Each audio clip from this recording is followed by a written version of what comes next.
सुख समृद्ध विज्ञान चैनल के शुद्धी दर्शक जनों को सादर अभिनंदन है।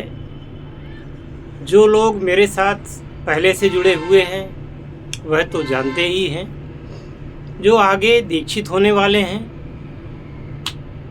जो आगे कीमिया यानी रसायन के कार्य में साथ जुड़ने वाले हैं, उन सभी लोगों के लिए आज ये वीडियो बना रहा हूँ कि लोगों के पास पहले होना क्या क्या चाहिए। सर्वप्रथम तो एक कीमियागर के पास में एक भट्टी यानी फर्नेस, वो फर्नेस गैस वाली भी हो सकती है, कोयले वाली भी हो सकती है और इलेक्ट्रिक वाली भी हो सकती है। इलेक्ट्रिक वाली भट्टी तो मैं आपको अभी दिखा रहा हूँ, इस सामने रखी हुई है, और इसके अलावा गैस की भट्टी बाहर रखी हुई है। गैस चूँकि महंगी पड़ती है, इसलिए आप लोगों को कोयले की भट्टी का इंतज़ाम रखना चाहिए। उसमें ब्लोअर आता है, 1000-1200 रुपये का ब्लोअर लगता है, और पत्थर का कोयला, बाकी भट्टी होती है पत्थर का कोयला भर करके। देखिए, उसमें अगर लकड़ी का कोयला आप डालते हैं तो लकड़ी का कोयले से उतनी आंच नहीं बन पाती। अब आपको कभी कभी अभ्रक भी गलाना है, कभी कभी आपको लोहा भी गलाना है, कभी तांबा गलाना है। तो ये सारी चीज़ें ऐसी हैं जिनका टेम्परेचर हाई होना चाहिए, तभी जलती हैं, तभी ये गलेंगी। तो इसमें आपका कोयले वाली भट्टी अच्छी रहती है। बिजली से ब्लोअर चल जाता है तो ब्लोअर दिया करता है हवा, और आपकी आग धधकती है। उसमें जो कुठाली चाहिए, काली वाली कुठाली और मिट्टी की लाल वाली कुठाली, दोनों की ज़रूरत पड़ती है आपको इस काम के लिए।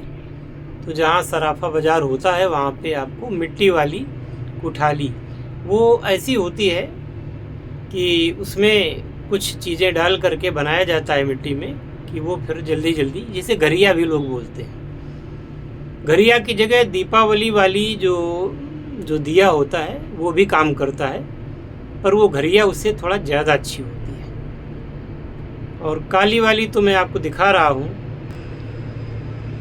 काली वाली कुठाली ये है, ये छोटी बड़ी सब प्रकार की आती है। अब भट्टी की बात हो गई, अब इसके बाद ये खरल की बात। ये किसी भी मेडिकल स्टोर में आपको मिल जाती है, छोटी बड़ी कई प्रकार की होती हैं। तो इसमें एक जो है घोटने वाला डंडा आता है, और ये खरल जिसमें दवा जैसे रख करके और घोटा जाता है। अब कीमियागरी के काम में तांबड़े की खरल का बहुत ज़्यादा महत्व है। तो काले रंग की लंबी नाव जैसी तांबड़े की खरल होती है, उसकी आवश्यकता है। तांबड़े के खरल से और ये चीनी मिट्टी की खरल से आप काम करेंगे। इसके अलावा और कोई खरल आप काम में नहीं लेंगे। तत्पश्चात जैसे मैंने कल ताम चीनी का बर्तन दिखाया था वीडियो में, वो भी आवश्यक है। बीकर भी ज़रूरी है। बीकर 50 ml से लेकर के 2 लीटर तक के आपके पास सभी प्रकार के छोटे बड़े बीकर होने चाहिए। अब बात आती है कि पारद की। तो पारद तो सबसे ज़्यादा ज़रूरी है, क्योंकि पारद से ही धातु परिवर्तन होता है। आपके पास पारद होना चाहिए। जैसा आपके पास व्यवस्था हो उस प्रकार से पारद को आपको लेना चाहिए। मेरी दृष्टि में कम से कम 250 ग्राम से कम तो पारद आपके पास होना ही नहीं चाहिए। इतना ही हो या इससे दुगना हो। पारद के बाद बात आती है सिंगरफ की। तो सिंगरफ जो आता है वो इस डिब्बे में सिंगरफ है, आप देख सकते हैं। चूँकि चूरा के रूप में है इसलिए हम इसको आपको निकाल करके नहीं दिखा सकते। सिंगरफ हो गया। सिंगरफ के साथ साथ अब बात आती है गंधक की। तो ये टुकड़ा जैसे मैंने गंधक का ले रखा है,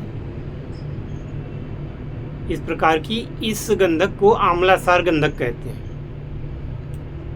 गंधक के बाद में आपको शंखिया चाहिए, जो सफ़ेद रंग का ये ढेले हैं शंखिया के हैं। इसको हाथ से छूना अच्छा नहीं माना जाता, बहुत जहरीला होता है, इसलिए इसको डिब्बे में आप रखेंगे और यथासंभव हाथ से छुएंगे नहीं।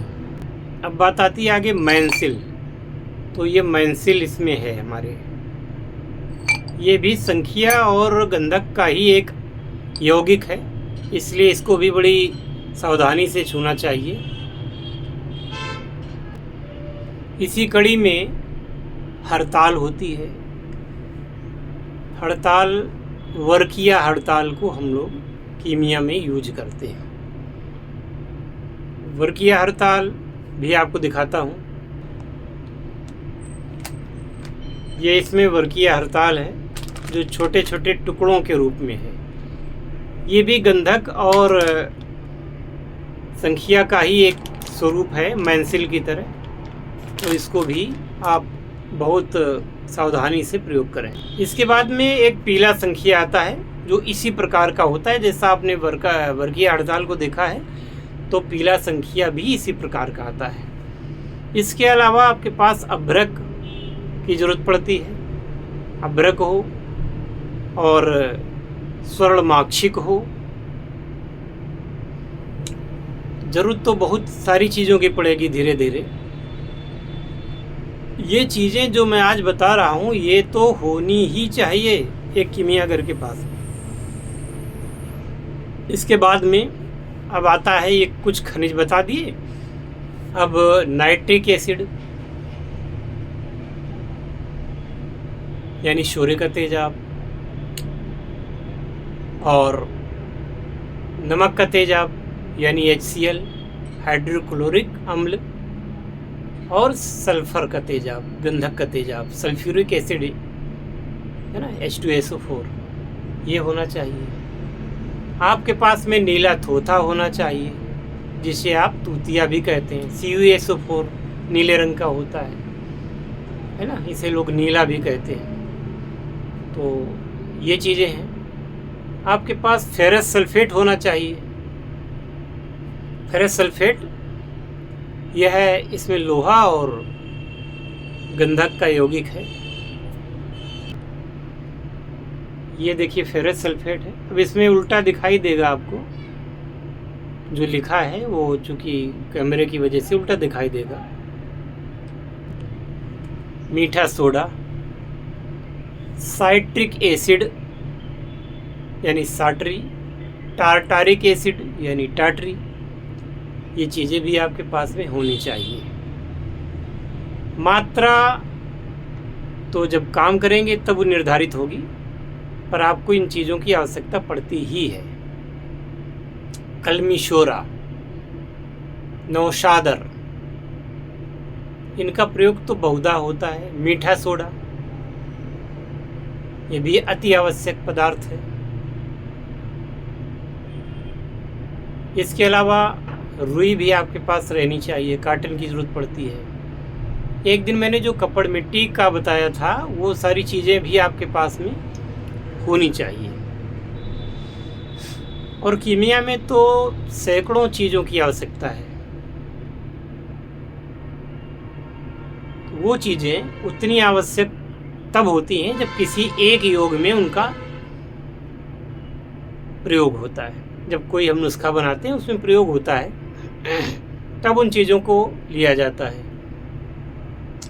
पर जो हर कीमियागर के पास अनिवार्य रूप से होना चाहिए, ये आपको रखना पड़ेगा। तब तो आपको रसायन की दीक्षा लेना उचित है।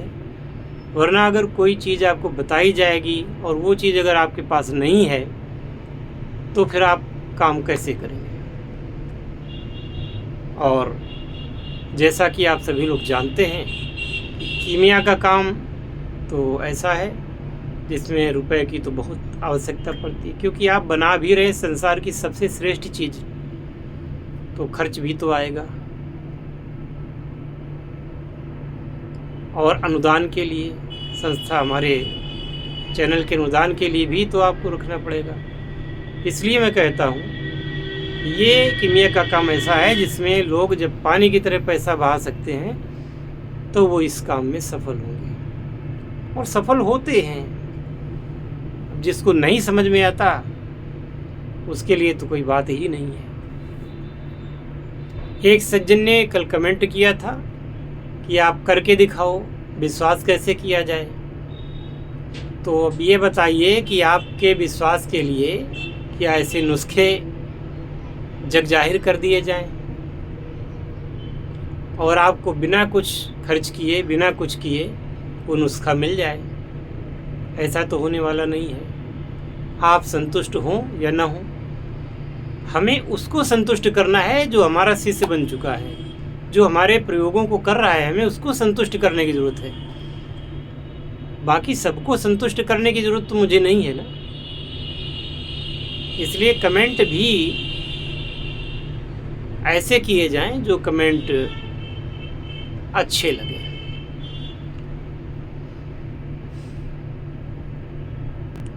अगर कीमिया के क्षेत्र में कुछ करते हैं तो लाभ तो उसका आप ही उठाएंगे, कोई दूसरा तो नहीं उठाएगा। आप कोई डिग्री हासिल करते हैं, आप 10वें वर्ष बर्बाद कर देते हैं पढ़ाई लिखाई में।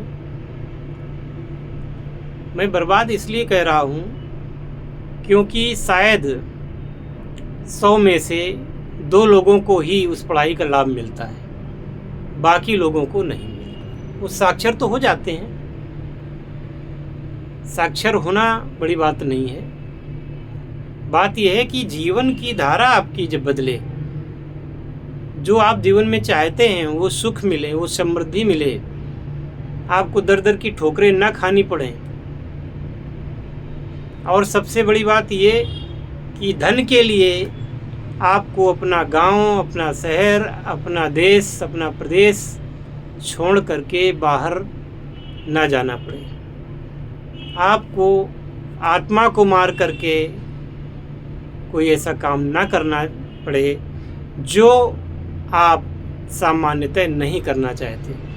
अब सबके बीवी बच्चे होते हैं, उन बाल बच्चों के लिए आदमी घर से बाहर जब काम करता है उसका शोषण होता है, गालियाँ मिलती हैं, शोषण होता है, सब कुछ वो सहता है अपने बच्चों के लिए, वो ना करना पड़े। अगर ऐसा हो जाए तो कितनी अच्छी बात है। तो ऐसी जगह पर जहाँ पर ऐसा ज्ञान मिल रहा हो वहाँ इन्वेस्ट आपको करना चाहिए, वहाँ आपको पैसा खर्च करना चाहिए, ना कि ऐसे कर्मों की ओर कि जहाँ केवल और केवल जिल्लत भरी जिंदगी। यदि आप सेल्फ रिस्पेक्ट नहीं कर सकते तो जीवन में इतना पैसा होने के बावजूद क्या होगा? अगला वीडियो ज़रूर देखना। अगले वीडियो में मैं बताने वाला हूँ, क्योंकि एक वीडियो अगर ज़्यादा लंबा हो जाएगा तो आप लोगों को अच्छा नहीं लगता। इसलिए अगले वीडियो में और भी बातें करूँगा, कुछ ऐसी जो बहुत ही ज़रूरी है। हरिओम तत्सत। जय शिव शंकर, जय भोलेनाथ, हर हर महादेव।